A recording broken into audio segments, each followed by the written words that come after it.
Jadi ada 4, saya ulangi lagi, bahwa akidah ajaran Khawarij, di mana Khawarij adalah kelompok yang menyimpang dari barisan Ali.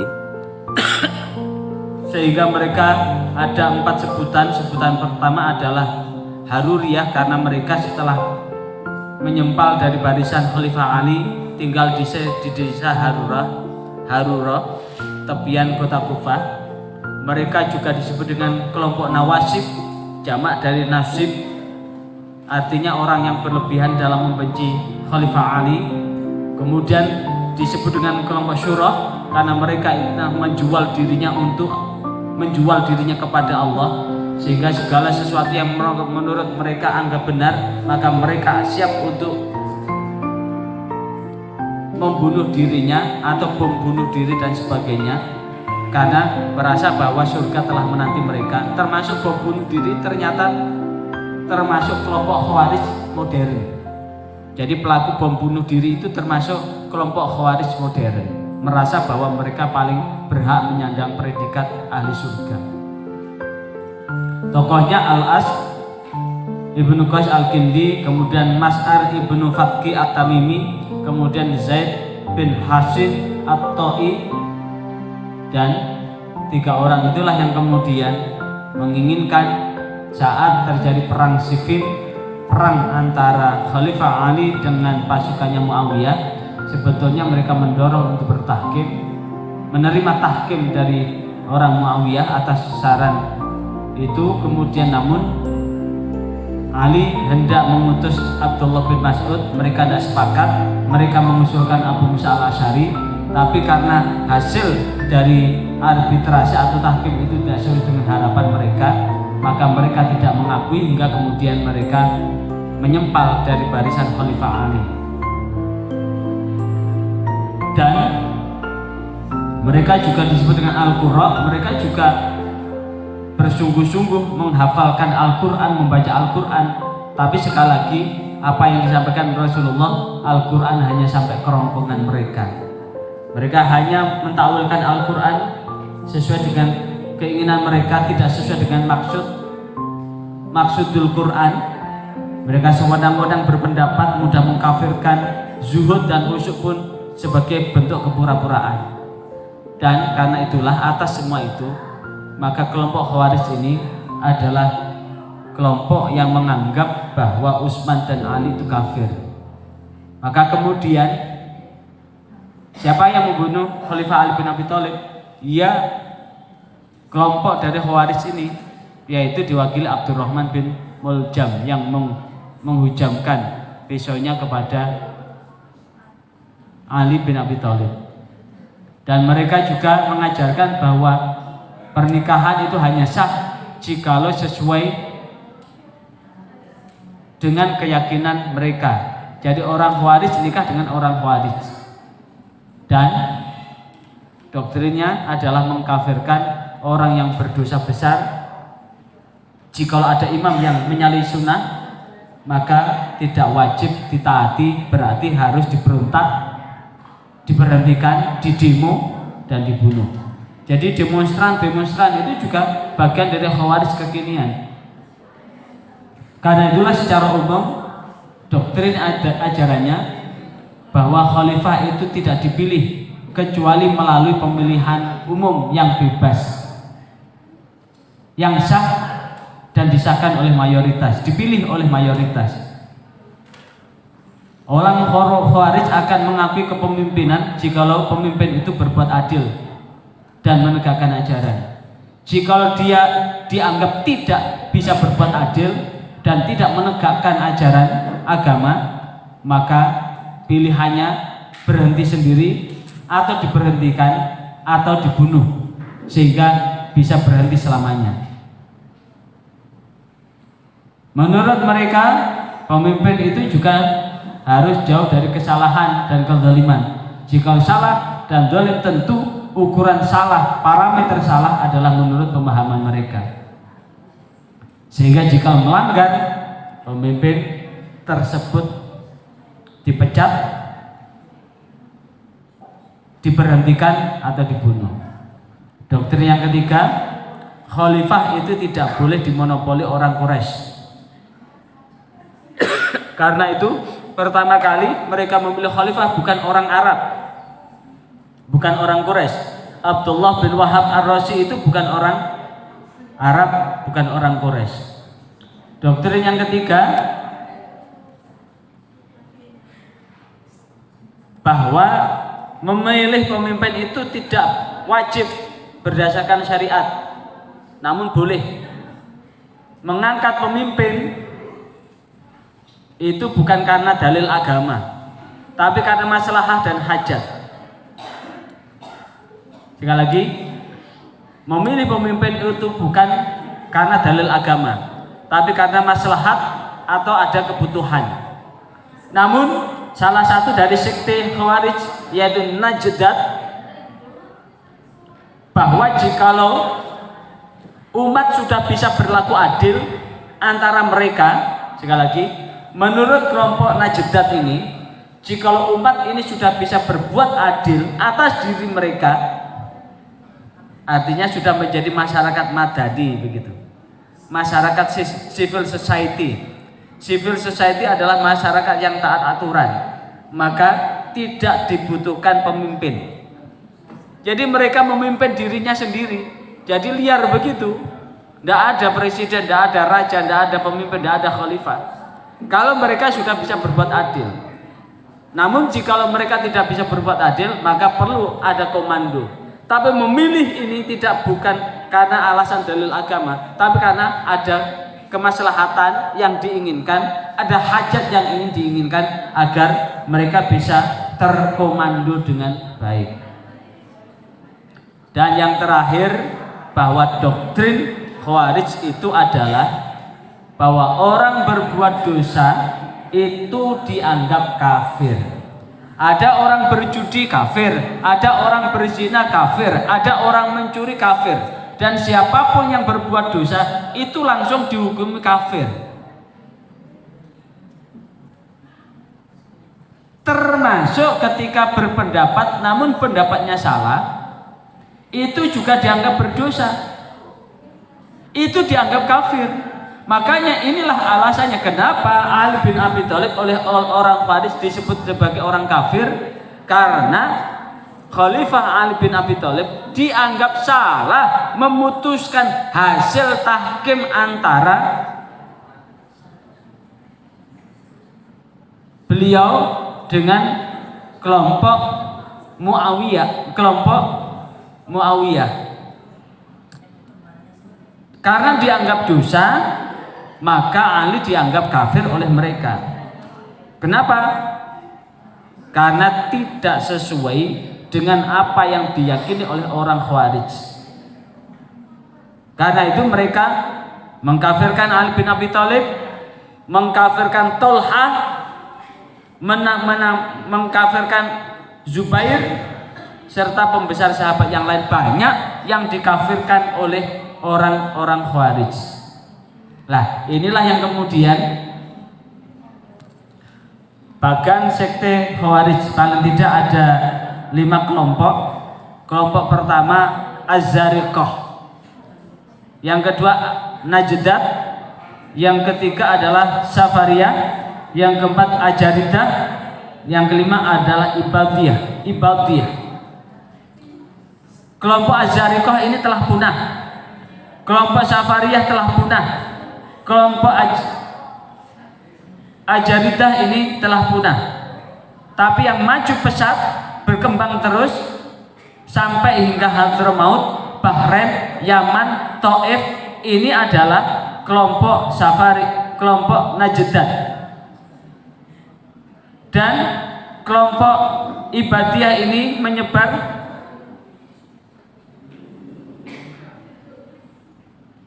berkembang di Aljazair, Tunisia, Libya, Zanzibar, Tanzania, Oman, dan mereka memiliki ulama yang pendapat-pendapatnya mendapat pendapat fikih yang baik. Jadi di antara 5 kelompok ini yang lebih bagus itu ya Khawarij Ibadiyah. Kalau Najdat ini Lah, cirinya apa? Untuk Az-Zariqah yang telah punah itu, orang yang berbeda keyakinan dengan mereka bukan hanya tidak mukmin, namun musyrik. Jadi semua orang yang berbeda dengan keyakinan Khawarij itu bukan hanya tidak mukmin, tapi musyrik, sehingga halal untuk diperangi dan dibunuh. Bahkan bayangkan, jadi siapapun orang yang berbeda pendapat dengan orang Khawarij adalah halal darahnya. Wilayah orang yang berbeda keyakinan adalah Darul Kufur. Jadi di wilayah-wilayah yang berbeda ini adalah wilayah kaum kafir. Mereka dianggap kafir.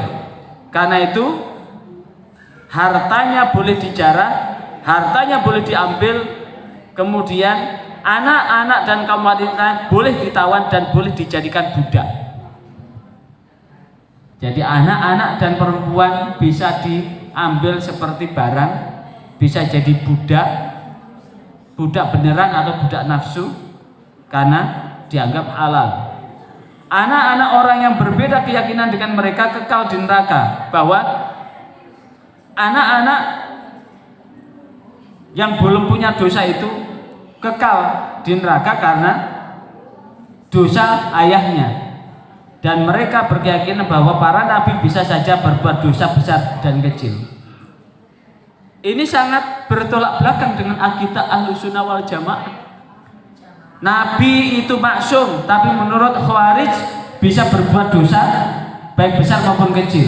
Anak-anak itu sebetulnya belum punya dosa, sehingga ketika meninggal menjadi wildan mukhaladun. Tapi orang Khawarij menganggap bahwa kalau orang tuanya berdosa, maka anak juga menanggung dosa orang tuanya. Ini kan ada irisan dengan konsep dosa waris yang dilakukan oleh Nasrani.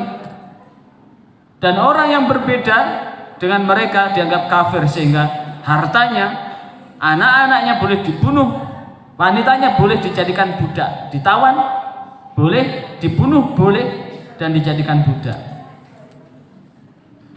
Kelompok kedua adalah Najdah. Ini yang ada sampai sekarang ini.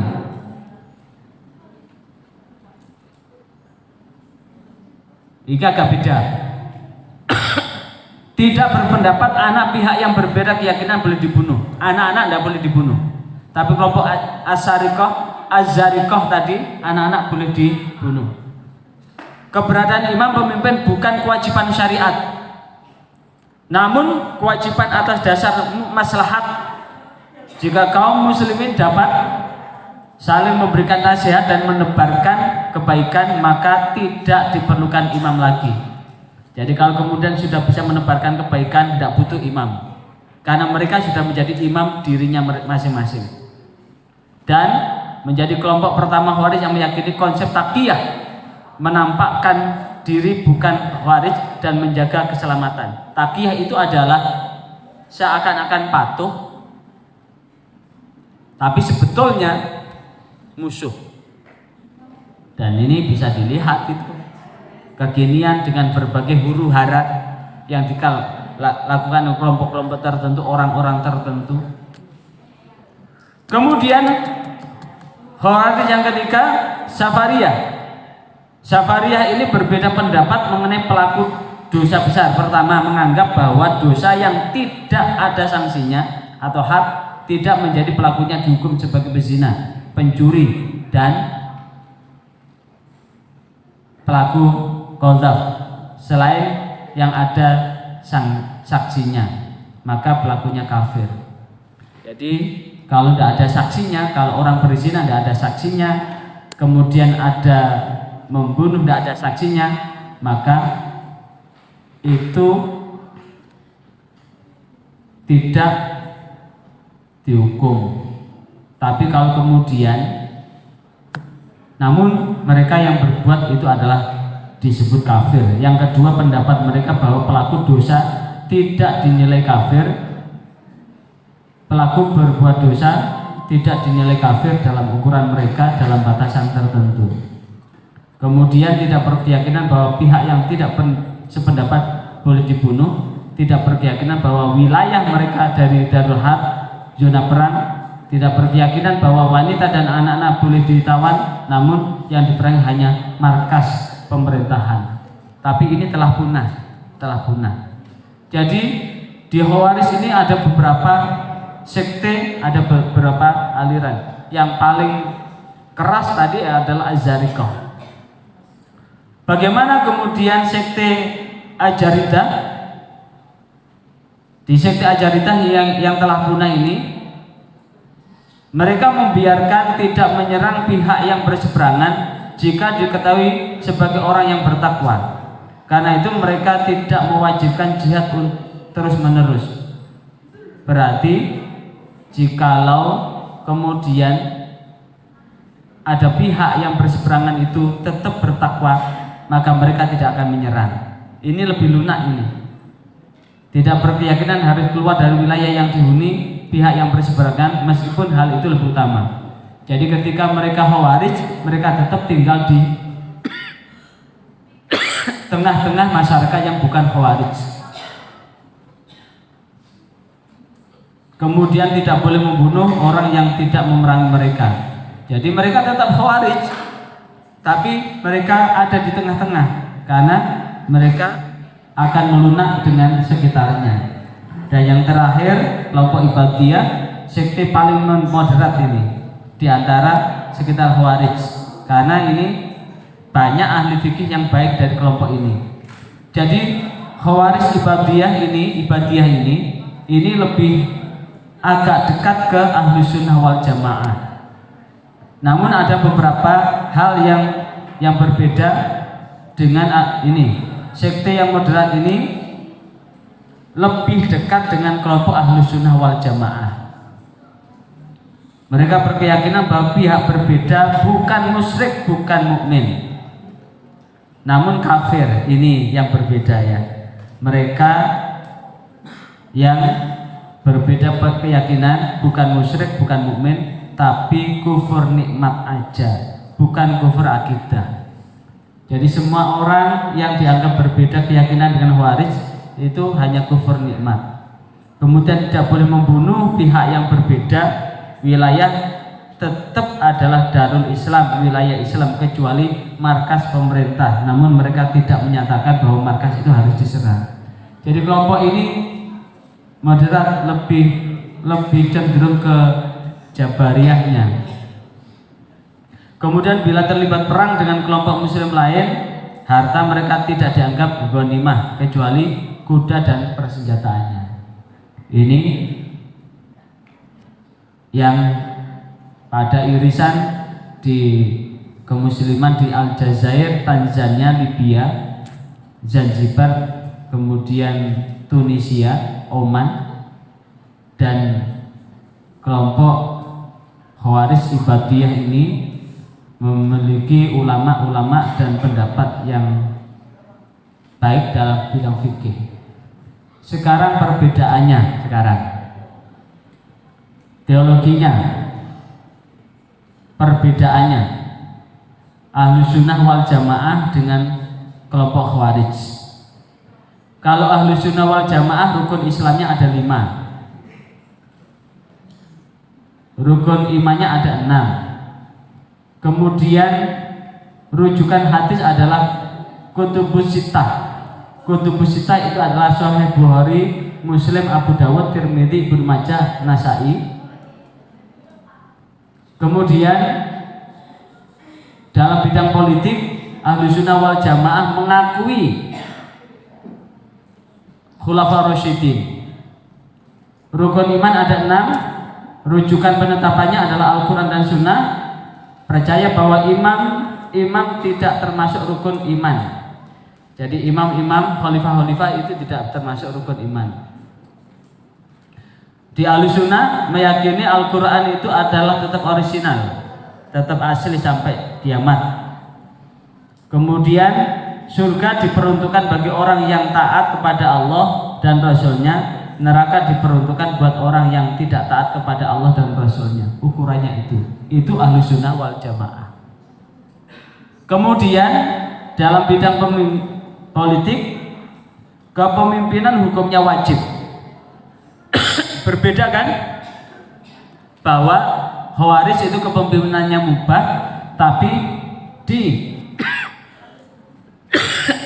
Ahlus Sunnah kepemimpinan itu wajib karena dalil syariah. Bersamaan Khawarij harus ada pemimpin untuk mengelola dan mengamankan negara. Dan menurut Ahlus Sunnah wal Jamaah, dalil menurut Khawarij karena masalah beda. Pemimpin harus memenuhi 4 syarat. Kalau di Ahlus Sunnah berasal dari suku Quraisy, baiat, syura, adil, musyawarah dan adil. Sekarang untuk Khawarij bagaimana?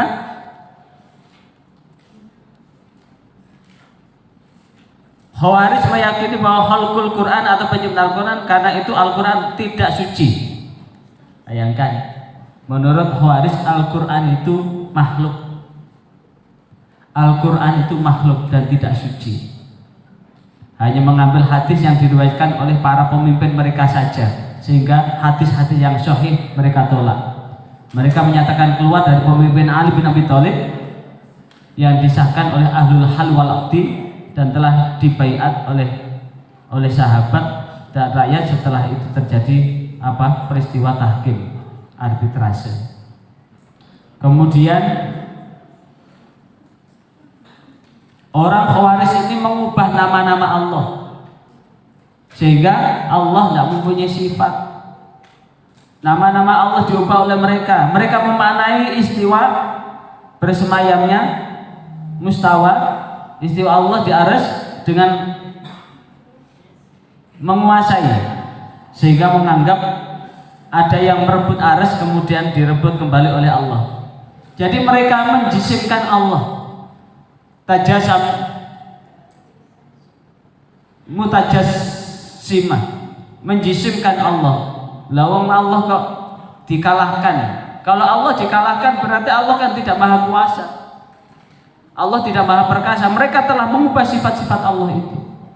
Dan mayoritas Khawarij ini tidak mengimani azab kubur. Mereka tidak yakin, tidak percaya bahwa sisa kubur itu ada. Orang Khawarij ini berani mati dan menghadapi bahaya yang mengancam jiwa keselamatan dengan alasan yang tidak kuat. Berani mati itu karena mereka menjual nyawanya kepada Allah, dianggap bahwa membela apa yang mereka anggap benar adalah surga balasannya. Ini sama dengan pelaku bom bunuh diri itu. Telan aja pelaku bom bunuh diri, termasuk ini sedang viral-viralnya ini. Ini kan ada irisan dengan Khawarij itu. Termasuk Jam'iyah Al-Qiyadah, kemudian yang di Mesir yang dipimpin oleh Al-Baghdadi itu, ISIS itu Khawarij itu. Bagian dari Khawarij. Itu Khawarij. Sekarang Mu'tazilah. Apa Mu'tazilah? Mu'tazilah secara bahasa dari kata i'tazala, yaitu memisahkan diri. Mu'tazilah adalah kelompok yang memisahkan diri atau i'tazala dari orang lain. Sehingga i'tazala ya'tazilu istaf'ala yastaf'ilu istif'alan isti'zalan wa mu'tazilun. Sehingga dari kata i'tazala, mu'tazilun, mu'tazilah, mu'tazilatun, mu'tazilun, mu'tazilatun itu adalah kelompok yang memisahkan diri atau i'tazala dari orang lain. Secara istilah diambil dari awal kemunculannya, yaitu sejak pemisahan diri tokohnya yaitu Wasil bin Atha dari Majelis Hasan Al-Bisri. Dalam satu dialog yang panjang, yang akhirnya Wasil bin Atha itu tidak sepakat dengan apa yang diajarkan oleh Hasan Al-Bisri. Ternyata di kelompok Yahudi ada kelompok yang disebut dengan Mu'tazilah juga, yaitu kelompok Mu'tazilah yang di Yahudi itu adalah mereka mengasingkan diri kemudian Menurut Ahmad Amin di dalam Fajrul Islam ada kesamaan dengan Yahudi, yaitu menafsirkan kitab suci dengan filsafat atau logika. Jadi orang Mu'tazilah itu menafsirkan Al-Quran dengan filsafat, orang Yahudi yang frozen ini menafsirkan Taurat dengan filsafat.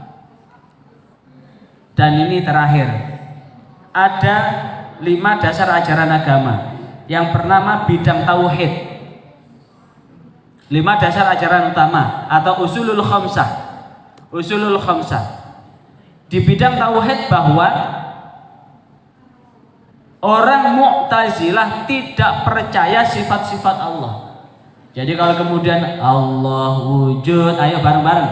Allah wujud, kita baqa mukhalafatul hawadisi qiyamuhu binafsihi wahdaniyah kudrah ilmun hayah sama basar kalam qadiran muridan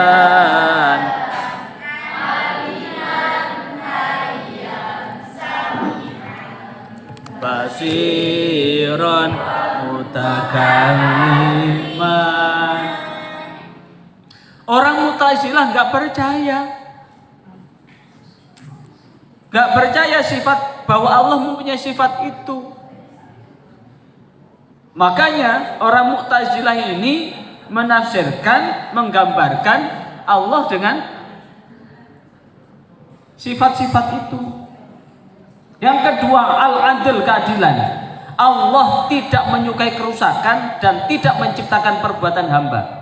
Allah hanya memerintahkan sesuatu yang Dia kehendaki dan membenci yang Dia benci. Sehingga orang Mu'tazilah ini mewajibkan jikalau ada orang berbuat baik, Allah wajib untuk membalas dengan pahala. Jikalau ada orang berbuat dosa, Allah wajib menghukum mereka. Padahal Allah jaiz, wenang, apakah Allah menghukum orang yang ibadah atau ulu-ulu orang yang tidak beribadah, itu hak Allah. Tapi bagi orang Mu'tazilah, Allah harus adil. Yang kedua adalah al-wa'du al-wa'id, janji dan ancaman bahwa Allah memberikan pahala pasti dan memberi hukum siksa juga pasti. Yang keempat, al-manzilu bainal manzilatain, bahwa orang maksiat itu tidak bisa masuk surga, orang mukmin yang maksiat itu tidak bisa masuk surga dan tidak pula bisa masuk neraka. Mereka berada di al-manzilu bainal manzilatain. Mereka ada di satu tempat di antara dua tempat, antara surga dan neraka. Yang terakhir, al-amru bil ma'ruf wan nahyu anil munkar, bahwa